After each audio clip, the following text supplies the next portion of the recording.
Excellent. Well, welcome to our Colorado Proud webinar for today. We are thrilled to be bringing to you funding and resources for your ag business. And we have some great experts here. We have Ali Reitz from Generator and Derek Jared from the City of Greeley. Just a couple reminders. If we could just mute our microphones while we're listening to our speakers present, this just helps eliminate the background noise. We want questions, we encourage them. So feel free to raise your hand or type it into the chat, and I'll be monitoring that so we get your question presented.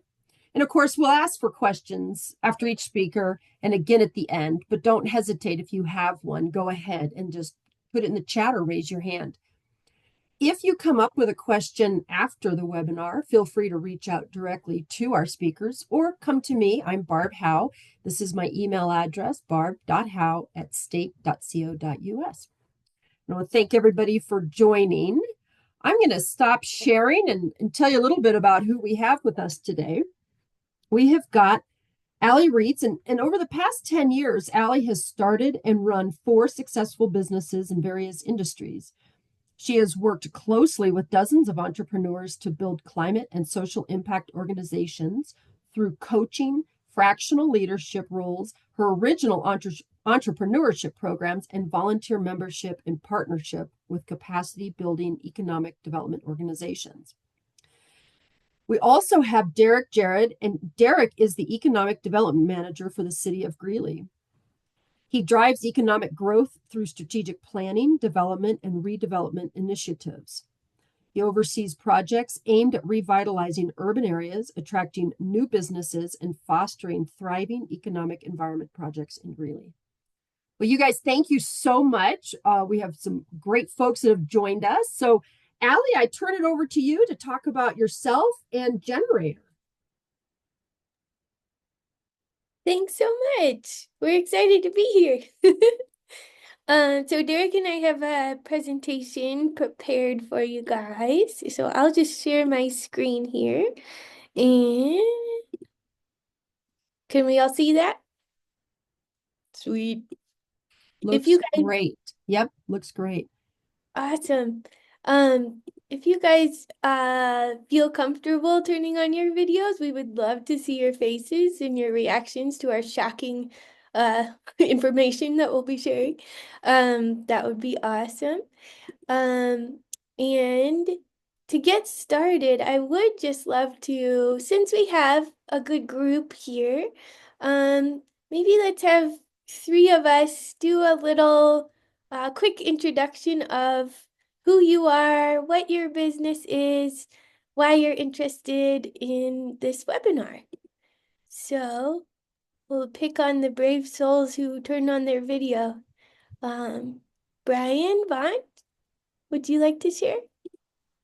Yeah, good morning. My name is Brian Vaughn. I'm with Colorado Farm Bureau Insurance. I'm an insurance agent, and I do work with a lot of farms, so I attend as much farm-related activities as I can just to get a better grip of what I'm doing and what the industry needs and what farmers are experiencing and working under factors and anything that I can do to help them out, save money or run their businesses better. So, yeah, I'm glad to be here.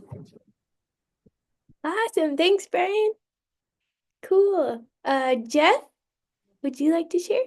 Sure. Good morning, everybody. Jeff Engel with Colorado State University Extension. I'm out of our Grand Junction office and cover 16 counties of Western Colorado. I'm a little bit confused, though, that I might not be in the right place. So the latest Colorado Ag Connect, where I learned about this, had it as Colorado Proud Webinar Ag Tech in Colorado.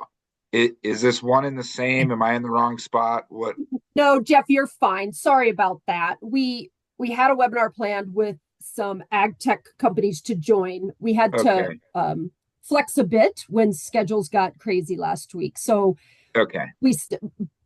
Ali and Derek were originally going to be on, but the ag tech companies aren't. So we kind of flexed to really make this about funding and resources for your ag business. So sorry about that, Jeff. No, it's okay. Is there any plan for that to be redone, the ag tech one? Yes, sir. I just don't have a date for you. Okay, great. Thank you. That was the confusion. Thanks. Yeah, sorry. No, it's fine. Thank you. Yeah, Jeff, we're really excited to bring on a couple founders Mhm. who were in our past gBeta Greeley cohort, and then a couple more that are around the area. So yes, we will definitely be doing that. It'll be fun. Cool. Who else would like to share? Yulia? Sure. So my name is Yulia. I am a proud co-founder of a urban gourmet mushroom farm. Um, and we grow different varieties and sell to stores and meal delivery services as well as retail. And what business doesn't need funding and resources? So I thought I'll listen in. Wonderful. Thanks, Yulia. Is there anyone else who would like to pipe up and share a bit about yourself? Jen? Oh, hi. Yeah, I work with Barb. I'm Jen Harrison. I work for Colorado Proud, so I'm just listening in to learn more about what my coworkers do. So thank you. What the heck are they doing over Yeah. there? Hi, I just wanted to, I don't know if my video is working or not, but I'm Heather Everett. I'm with the Fort Collins Area Chamber of Commerce. I work in apprenticeships and supporting businesses that are wanting to dive into the apprenticeship world for employee development and retention. Funding is a huge part of what businesses are looking for when they're retaining their workforce and training their workforce. So I'm hoping with to learn a little bit more about the ag industry, what is available for those businesses. Awesome. Thank you, Heather. Cool. All right. We got doorbells ringing all over the place here. Okay. I know. Gosh, we were busy. Okay, cool. So, um, here's what we're going to kind of cover today. So Derek's going to give us a little overview of what the City of Greeley has been doing. It's really awesome stuff.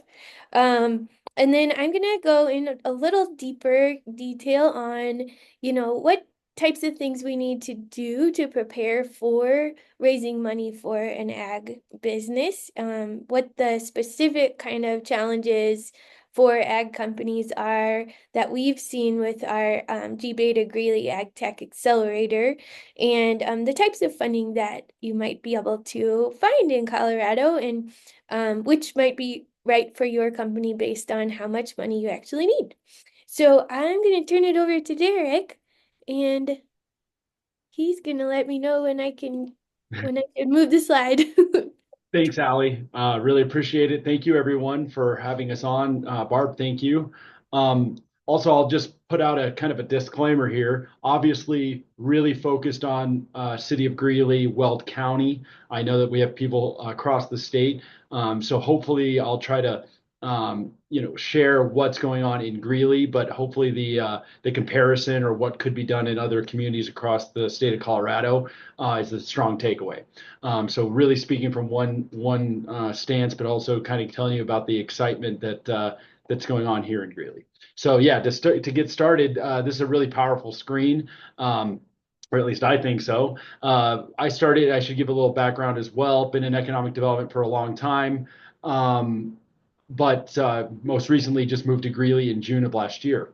And since then, and right when I started, we got the opportunity and we're blessed with two contracts that came through with a good use of ARPA funds to really spur ecosystem development and startup stakeholder programming in Greeley, Colorado. Those came by way of two ways. One was gBeta and with Generator and working and ultimately hiring Allie and being very excited about that. And I'll let Allie go into more detail about her and her programming and really the excitement there. And we ran the first cohort and there's a lot going on, so it's really exciting. The other is RVC, who you see on the screen as well. So two very important, two very key partners that we have since been able to grow a relationship with. And then that also is complementing the other logos that you see on the screen there.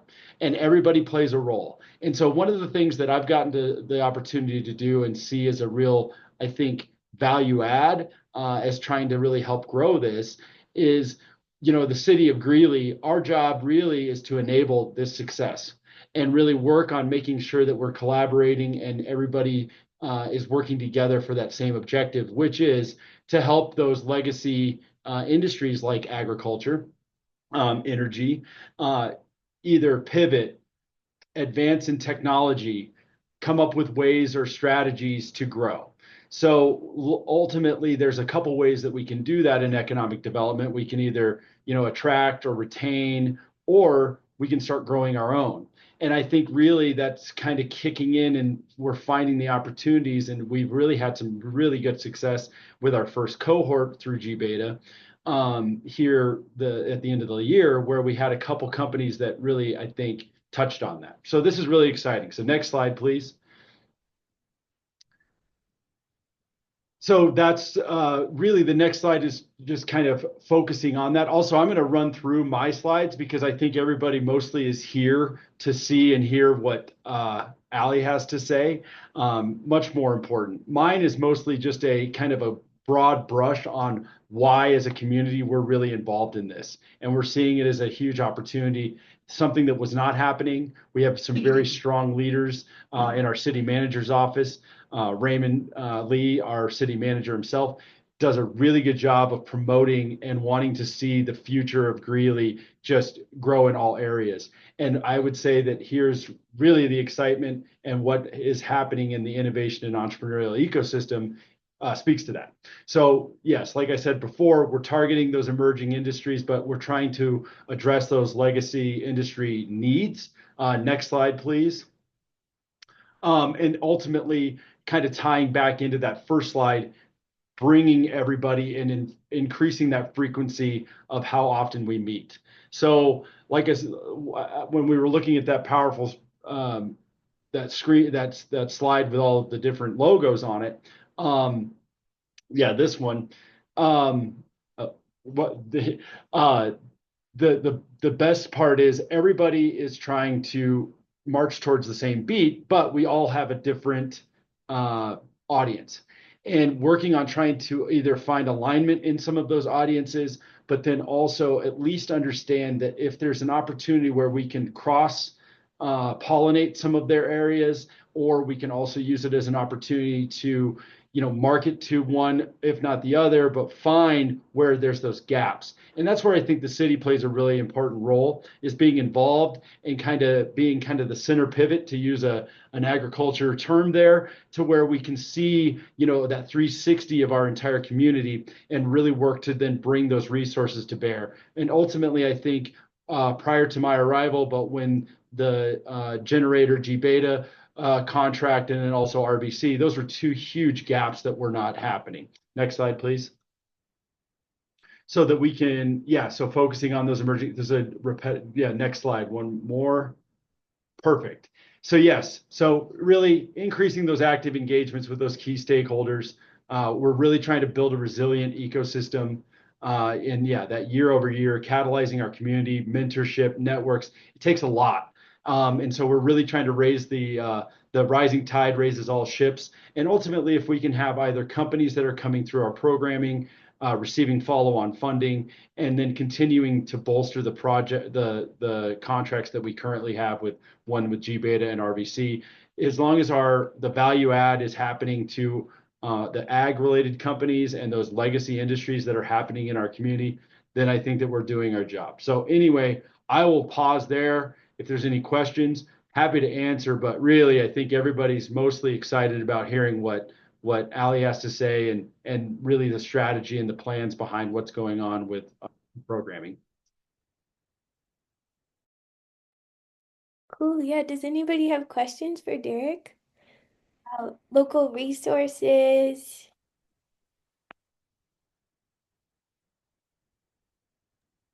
That was a really good overview, Derek. Thank you.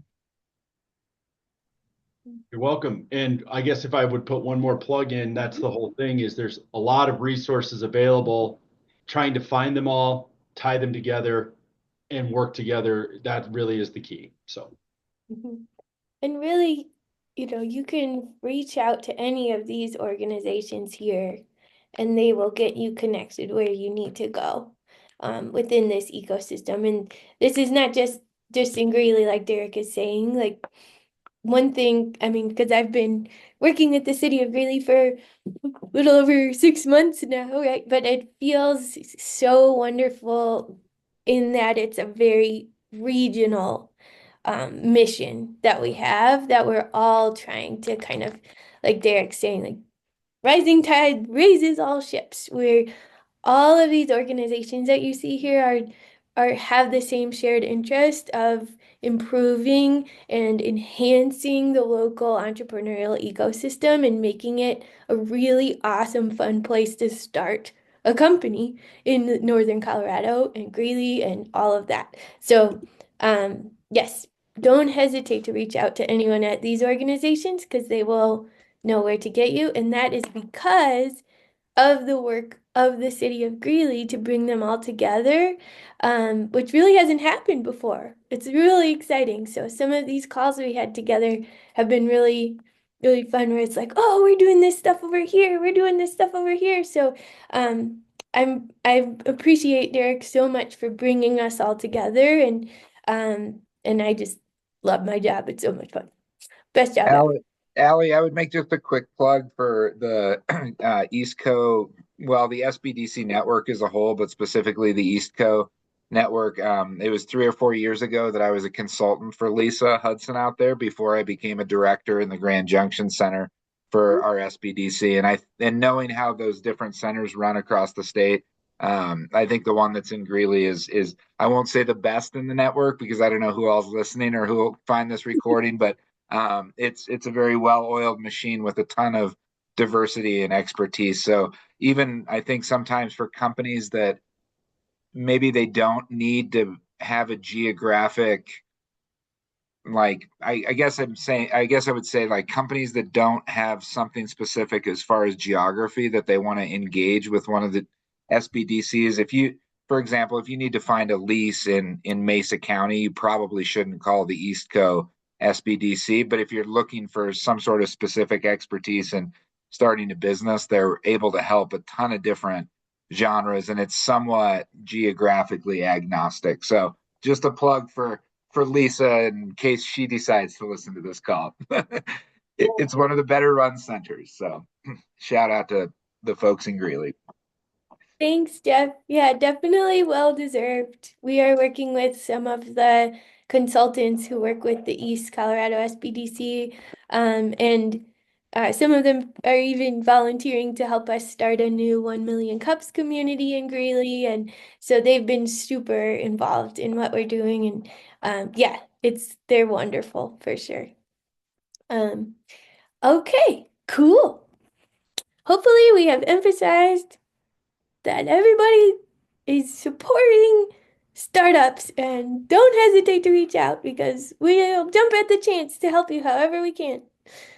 All right, cool. So let's get into a little more detail here. So, I just laid out a map here of the types of funding that we might be able to get as a business, whether we're a business that is more of a main street kind of business versus all the way to a startup business that might be looking to scale and grow exponentially over time. So as we move up in the amount of funding that you need, there are different options available to you. And I'll get into a bit more detail about those in general. But a lot of these organizations that we're talking about can help you guide you in the right direction to get these types of funding.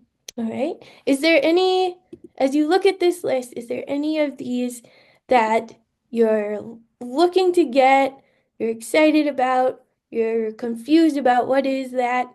Anybody have any thoughts, questions?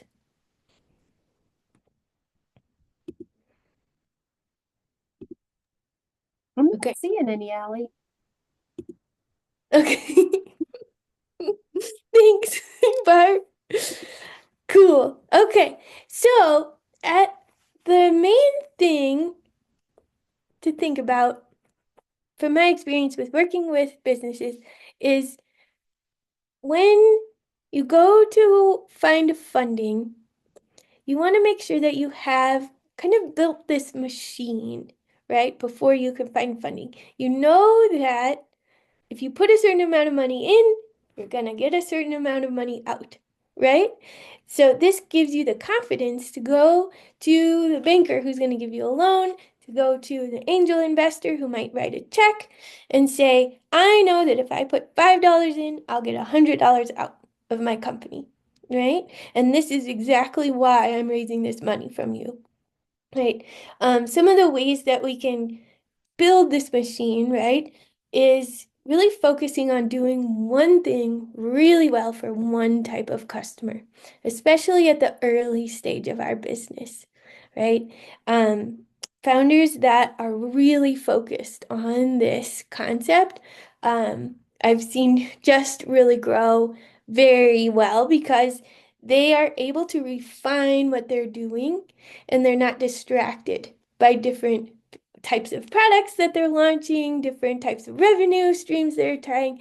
So this is just a very key concept, and it seems so simple, but is like one of the hardest things that I've seen business owners struggle with, right? How can we simplify our business and do one thing really well?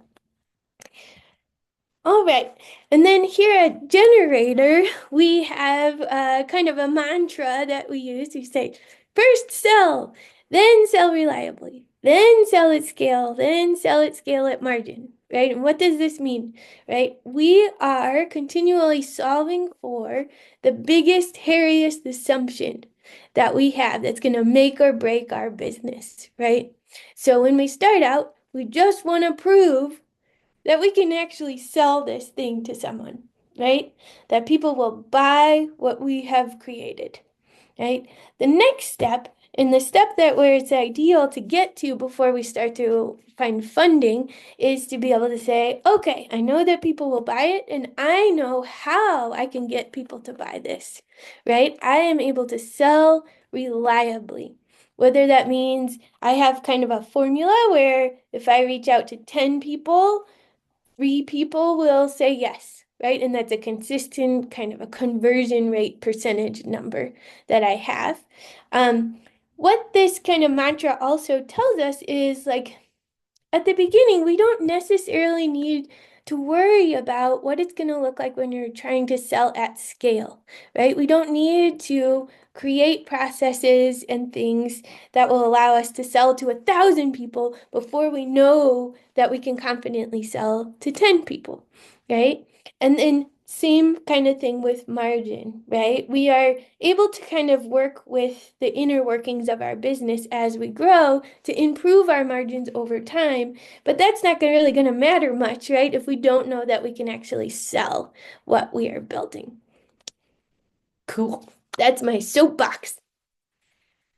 All right. So when we go to find funding for our business, there are 4 big questions that we want to be able to confidently answer, right? Why do I need money? How much money do I need? Where is this money going to get me? And by what date, right? We need to be able to say, I'm raising this specific amount of money. I'm going to use it for these specific things. It's going to help me reach these numbers by this date. All right. And to get there, we can use some tools that I have. First, I want to talk about how this is specifically different for agriculture businesses in general, right? So we have the usual world of fundraising is kind of geared towards software in general, right? The venture capital industry was built for investing in software companies, right? And so they have a certain kind of math that they use to determine whether or not a company is investable. So we're specifically talking here about angel investing and venture capital investment, right? So they are going to want a return on their investment later on, right?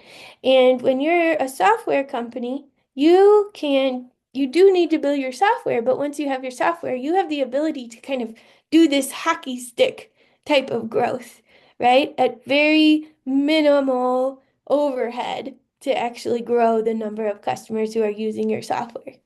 But when we have a more advanced technology company, a hardware technology company, right, we need to focus on investors who actually understand the nuances of our industry, right? And so for ag tech companies, that means we're not necessarily going to go to the actual um, traditional types of venture capitalists, right? Because they're going to compare our business to what they might see from a software company. Instead, we're going to go to people who really understand the industry and understand how we grow as an ag business, right? And those might be farmers who are angel investors. It might be local angel investors who work in the agriculture industry. It might be corporations who are in the agriculture industry who really understand how the seasonality of the industry works, right? Because when we're doing an ag business, we have to work with the seasonality of the actual seasons, right? We have a little bit longer cycles of time that we're working with to do the creation of our products, to do our research and development and our testing of our products, and to get our products out into the market, right? We may need a couple of years before we actually make revenue where we're testing on farms. And we need to use those seasons. And so we need investors who are not going to push us to start making revenue before we are ready, before we have tested our product. Cool. Does that make sense? Awesome. All right. Another way that we can think about this for ag businesses is a lot of times in the venture capital world, and even when you're looking for funding from a grant or a loan, right? They might want to see that you've already made some money, and they call this traction, right? And in the agriculture world, we may need money before we can ever make money. And that's just how it is when you have a hardware type product, right? You need money to build the product, to test it. And so in this world, we can define our own way of showing our traction, right? Our company might be in a highly regulated area where we need to do some involved processes to actually get those certifications that we need, right? We may need to go for patents, which cost money. We may need to do a bunch of research. So we can show our traction to the funders that we're talking to in different ways other than revenue. I mean, revenue is awesome. So if there's any way that you can do that, that shows that your people will buy your product, which is your biggest, hairiest assumption usually, right? But if you can't do that at first, there are other ways, and it's great to take some time and think about, okay, what does traction mean for my company, right? It might mean I have this many customers who have signed a letter of intent that they're going to do business with me in the next growing season, right? And that's one way that, some of our founders in our gBeta Greeley cohort have been able to raise money. They've combined this creative type of fundraising. They're talking to the people who understand their company, and they're showing traction in ways that make sense for our ag industry. All right. Any thoughts, questions on that concept?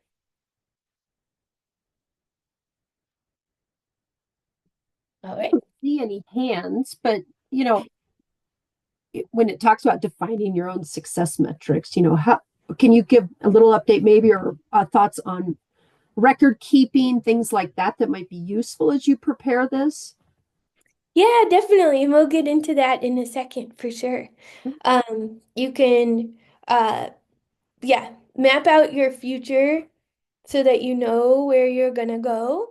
And then also definitely keeping track of where you've been so far, how many tests you've done, how many farms you might have worked with, all of that for sure. Cool.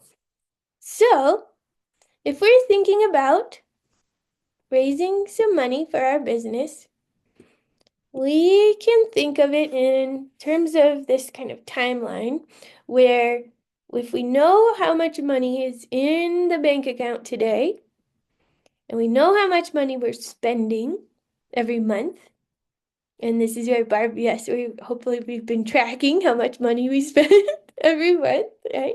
And we'll get into that. Then we can calculate, okay, this is how long it's going to be until I run out of cash. Ah! So and I was doing this similar talk this morning for a group of founders in Italy, and they were saying the timelines are very different over in Europe. But in America, our general rule of thumb at this time in the venture capital market is that we want to give ourselves about 6 months to find the funding that we need. It's tempting to be optimistic based on timelines and things you want to achieve, but really if we're realistic about how long it's going to take, that's really how long from the time you set out to go talk to funders to the time you actually get the cash in your bank account, right? So we can take that date that we know we're going to run out of cash, move backwards 6 months and say, okay, that's the day that we're going to start looking for funding, right? On that same day, we want to be able to show that we have reached some of these milestones that we're talking about. Whether you are measuring these milestones of traction by revenue or research accomplished or patents or however you're measuring it, writing out, okay, what milestones do we need to get to that we'll feel really confident when we go find that funding, right? Cool. So in order to kind of visualize this, I have a template that I use with all our founders in our accelerator program for future planning. And I will put the link in the chat here if anybody wants to check it out. I'm gonna hop over there so I can show you guys real quick. All right, and if you would like to use this, you can go to File, make a copy. And I have some examples that I put in here during my last talk, so I'm gonna delete those. All right, so in here we've got time moving forward. I've got 2025 broken out by each month. And then starting in 2026, I'm talking about first half of 2026, second half of 2026, and out until 2031. But you can do this however you feel is right, right? Sometimes maybe for the next year, I might just do quarters, like 2026, Q1, Q2, Q3, Q4, right? So we're really detailed in the near term. We're getting less and less detailed as we move out in time, right?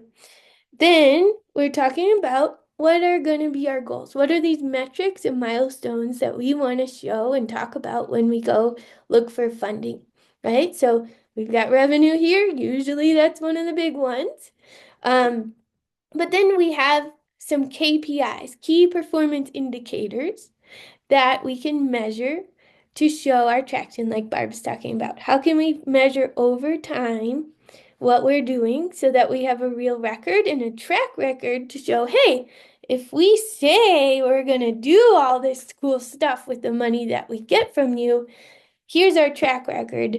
We've followed through with what we've set out to do, right? Okay, so let me go back here. So if we have our timeline, we're going to want to mark on our future planning template the point in time when we're going to start fundraising and when we need to reach certain milestones. We can also break the time down into more granular chunks. This is usually very helpful for the founders that I work with to see time as more of a line of experiments that we're doing, right? We're gonna track our metrics goals across those sections of time, and we're gonna say, okay, for each section of time, I'm trying to solve for the biggest, hairiest assumption that I have right now, right? What's the biggest question that I have in my business?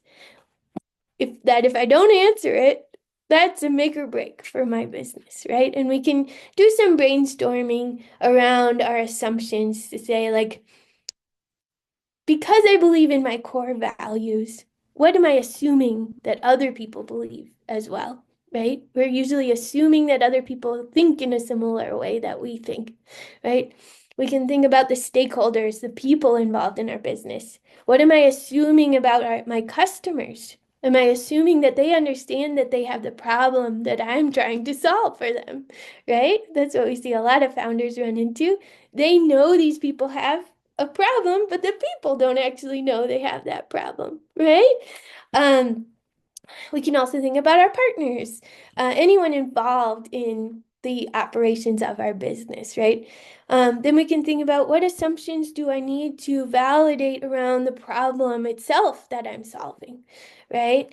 I might think this is like a hair on fire problem, but really, people are not jumping at the bit to actually pay for a solution to this problem, right?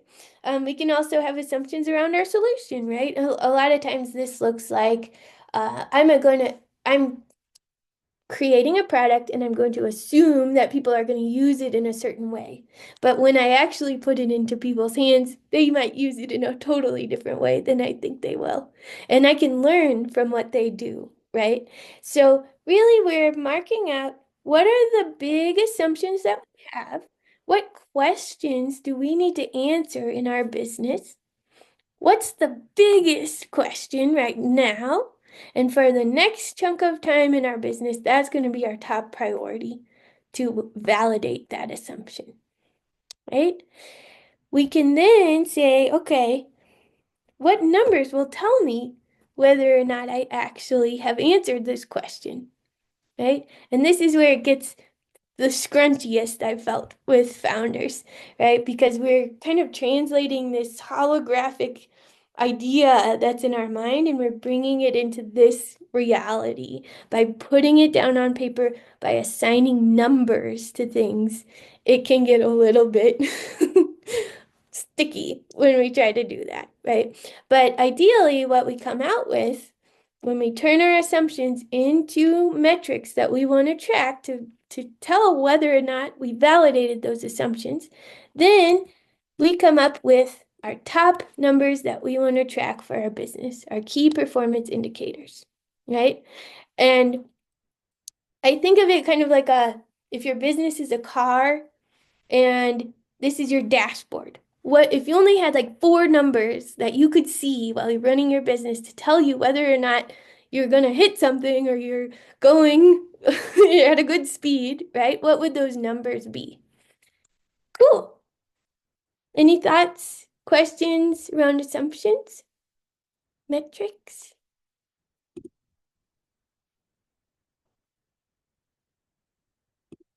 All right. We'll keep on trucking. So, we've got our metrics lined out, our milestones that are gonna get us to where we wanna be when we need to raise this money. We can also break it down even more granularly in terms of the facets of the company, right? So we might start in one geographical area and we might say, okay, I'm going to expand to Greeley, hopefully. And then we might say, okay, in order to do that, I need to do 25 customer conversations in February in order to sell, 10 products sold by March, right? So we can kind of use this template to map out how we want the future to go. We can do this for marketing, product, if your company is pre-revenue and you're still in the research and development and testing stage, this is a great way to map out, okay, what are the milestones that we need to get to in order to go to market, to actually start selling our product, right? We can talk about what needs to happen in terms of operations in the company and who do we need to be doing all this stuff, right? So all of these aspects work together for us to reach these metrics goals that we will lay out. Sounds good. One small reminder, hiring takes a lot of time, right? I see a lot of business owners being really optimistic about, we're going to hire this person and then the next week we're going to start seeing results because we have more energy going into the company, right?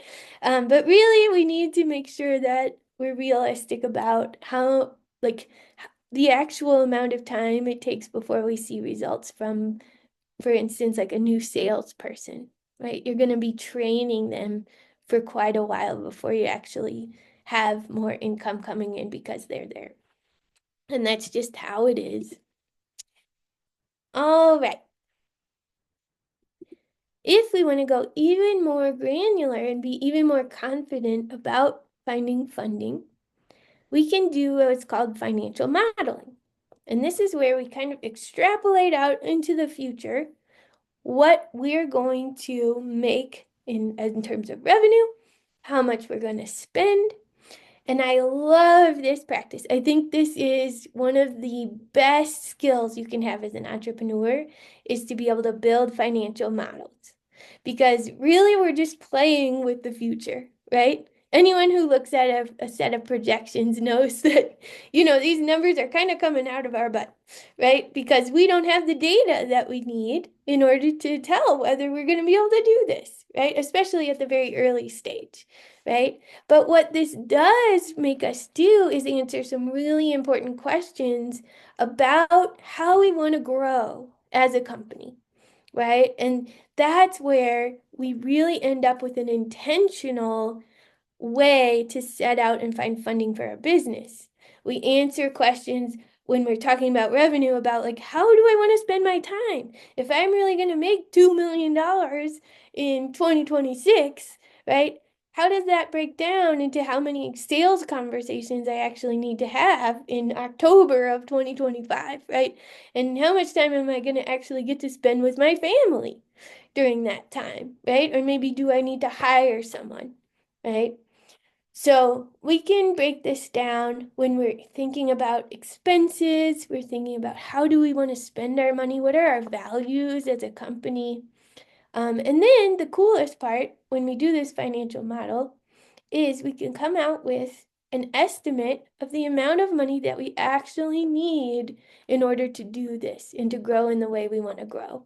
And that'll come out in the bottom line of our financial model and our cash flow, right? So instead of saying, well, I want to raise a seed round of funding for my ag tech startup, right? And the average seed round on Crunchbase is $1.5 million. So I'm going to raise $1.5 million, right? Instead of doing that, we can actually look at how we want to grow and come up with a number that makes sense for our company so that we're not going and raising more than we actually need just because it's so that's another soapbox. All right, so I have a template here for a financial model. If you'd like to use it, I'll put the link in the chat. Please make a copy. But the main thing here, right, is we want to use this as a way to play with the future, right? We're visioning in a spreadsheet, basically. So I'll get into the details of how we kind of build this out, but just knowing that we might make multiple versions of this template, right? We might make a very conservative version that would happen if we did not get funding we need. And maybe that means we don't actually need the funding, right? Which is totally fine. We might make a pie in the sky version where we grow really fast, right? We might make a middle version. So using this as a tool. So I have 3 tabs in our financial model template. And I'll share this real quick. So we have a budget tab, a variables tab, and a projections tab. Under the variables tab, this is where I usually start. So this is where we kind of map out how do we make money, right? And for a lot of ag tech companies, we might have a combination of 2 of these types of pricing, right?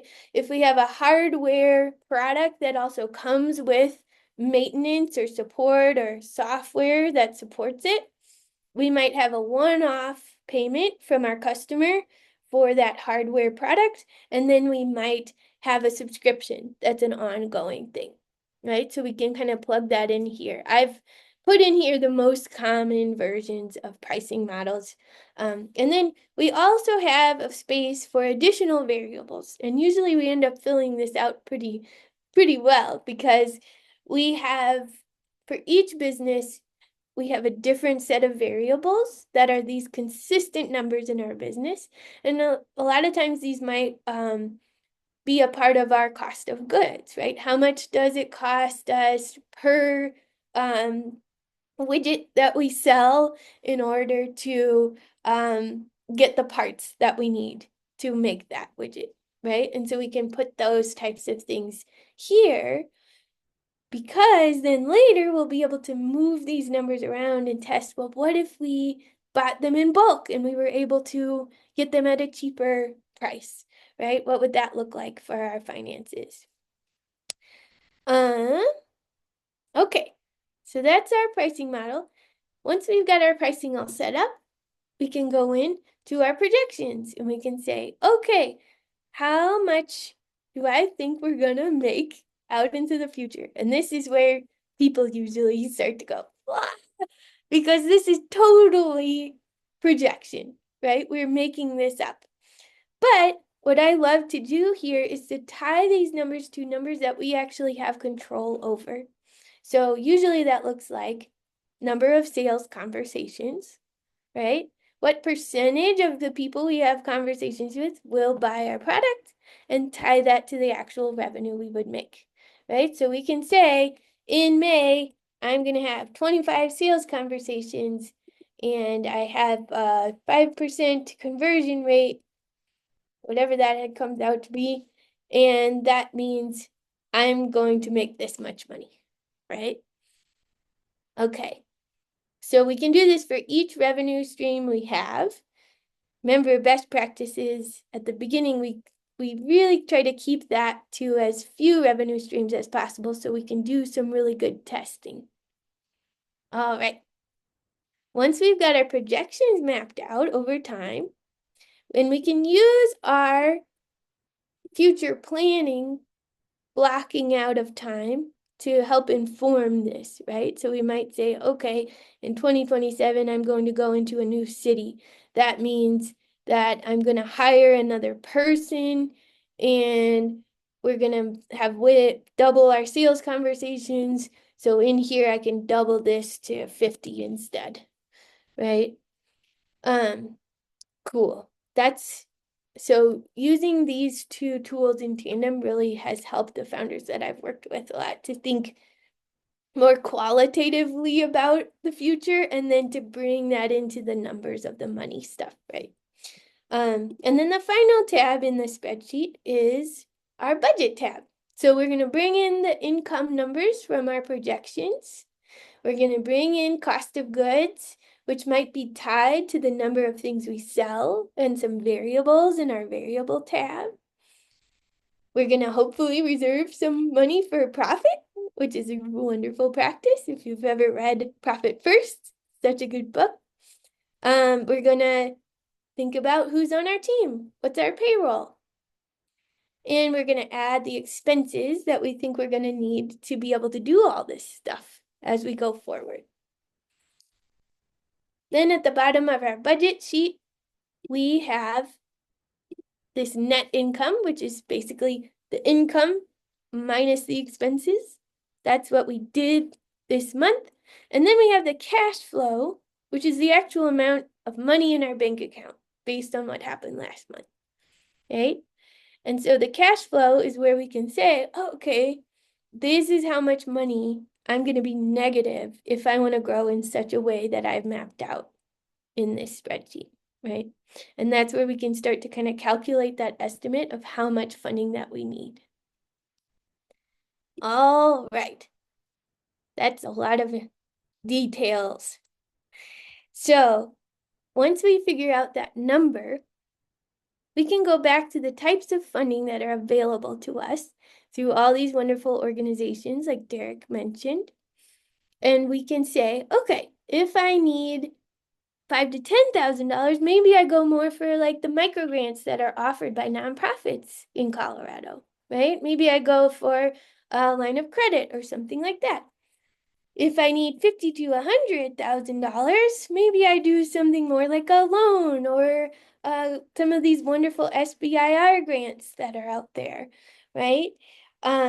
If I need 100 to 500,000, we move more into the realm of venture capital, angel investment, that type of thing. If we want more than 500,000, we probably are going for angels and venture capital, right? This is just a general rule of thumb. You'll know when you do this what feels right for your business. And so then once we have that idea of this is how much I'm raising, this is why I'm raising it, this is where it's going to get me by this date, right?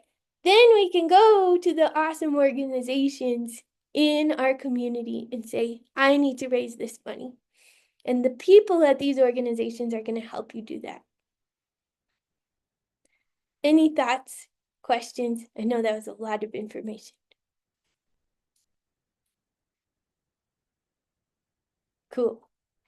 So I'll go into just a little more detail about our gBeta Greeley program, which is one of the resources that can help you find this funding.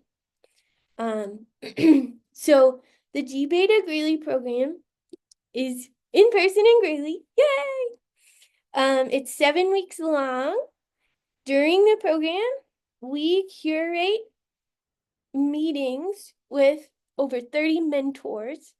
And the idea there is that you'll build your kind of circle of advisors for your company in all these different aspects of the business, right? You might find someone who is really great at product and manufacturing, someone who's good at finance, that sort of thing. In the last week of our program, we also connect you with 25 local investors. So you will pitch 25 investors by the end of the program. And during the program, we do 2 hours of coaching together per week to get you ready for those pitches, right? And we do a lot of the stuff that I outlined in this presentation, right? We go through the future plan, we figure out the financial model, we get really confident on these big questions that we need to answer for investors. We also have lunch and learns and wonderful events that are open to the community as part of our program. There are 5 founders in each of our cohorts, and we do 2 cohorts every year. So one in the spring and one in the fall. And then at the end of the program, we pitch to the community. We have a big showcase event and people come to see your progress and your exciting plans for the future. All right. So our program is designed for those people who are just past having their product ready and they're just starting to make money and they're working on this skill of building that financial muscle and also being able to sell reliably to customers, right? So we kind of move you from that early revenue stage into the growth stage. And we focus on these kind of tenets of selling reliably. How do we start to be more predictable in our business money-wise? How do we build our circle of advisors and start to set up strategic partnerships and meet people in the community who can help us grow? And the big part of it is to pitch investors to start to get that funding that we need to actually implement that growth. These shining faces are the people who participated in our last cohort. These are the mentors and investors who came to hear our startups pitch and to help them with their growth. All of these wonderful organizations are part of our program too. All of the ones that we mentioned earlier, plus a bunch of wonderful people, even from the Colorado Department of Agriculture and Colorado Proud, came to mentor our startups. So that was really, really fun and very successful for the founders in our cohort.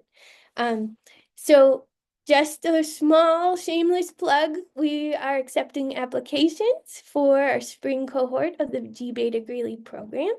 If you are an ag tech or manufacturing or clean tech type company in the Greeley area, really we would love for anyone to apply for the program, and then we can help you as much as we can get connected. Our kickoff will be in mid-April and will go until mid-June.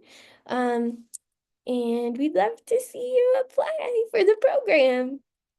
So thank you guys for listening to all my blabbering today. Hopefully it was helpful. Allie, how many cohorts will this be? Your spring one will be which number of this iteration of this? So we did our first cohort, like Derek was saying, in the fall.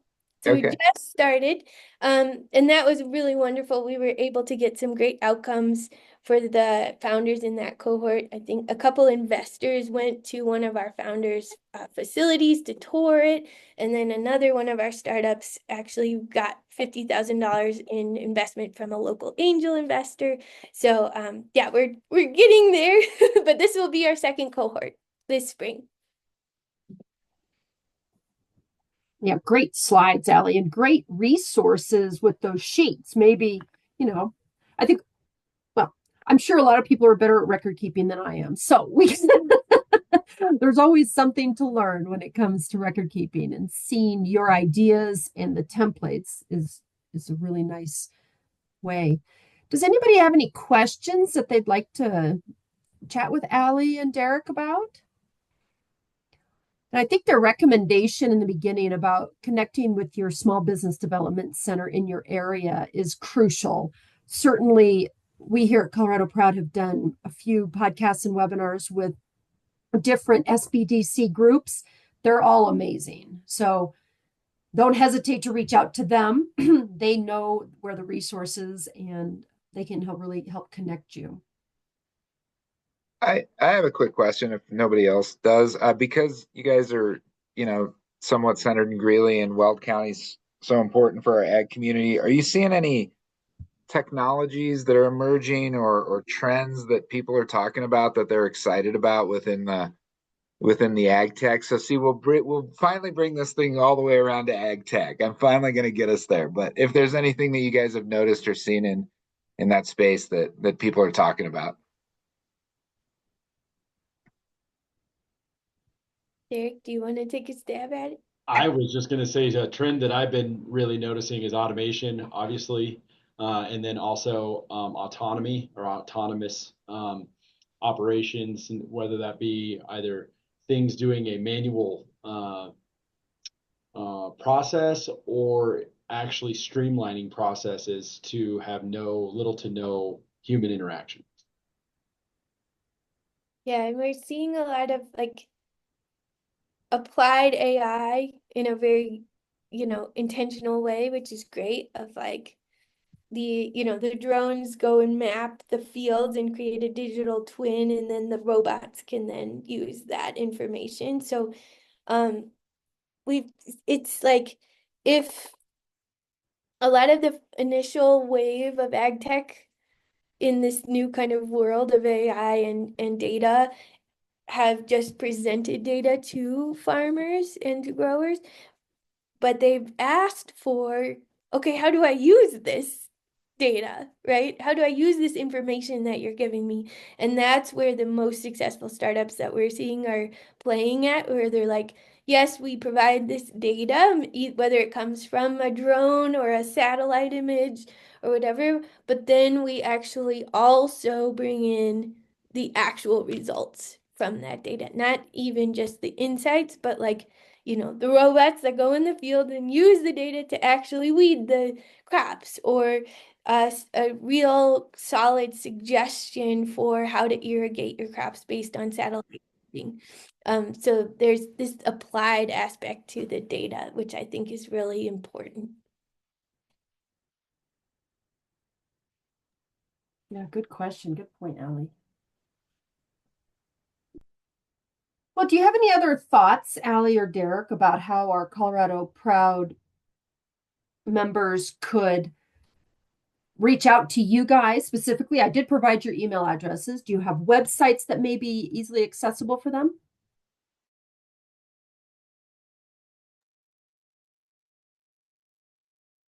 Oh, hells yeah.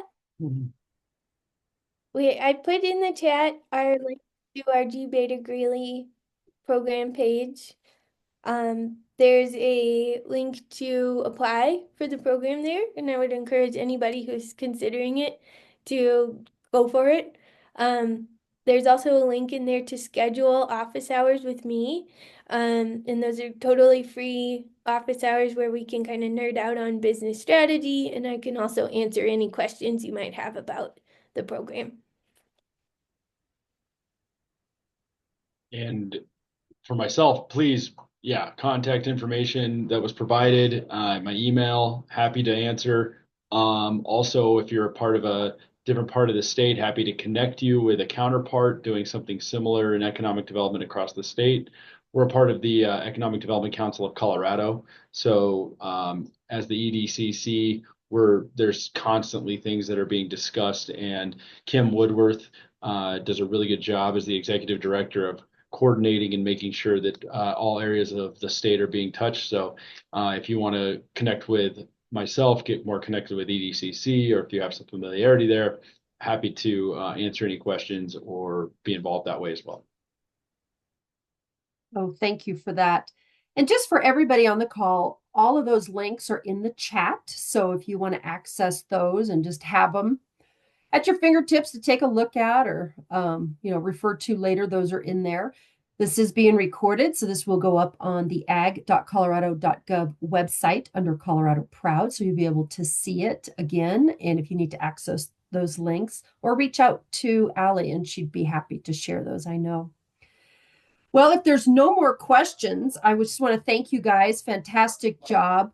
What great resources that are out there. And I think walking folks through how to think about funding really helps. Obviously, these are excellent business owners. It just helps to look at things differently sometimes, and different areas to where we can go. So for our next webinar in March, we are going to be talking with the team on sustainable supply chains. And that'll be a fun webinar. We're going to talk with local brewers and local farmers here in Colorado that are all connected to providing regenerative grains to local breweries, and ways that that area is growing. And keep listening to Cultivation Station, where our next podcast will be talking with Dr. Tilmani and Dr. Christensen from the Northwest Regional Food Center. This is a food center that connects resources to help start or scale up your food businesses. And if you need any information on that, don't hesitate to reach out to me. And I want to thank you guys again, and I hope everybody has a great day.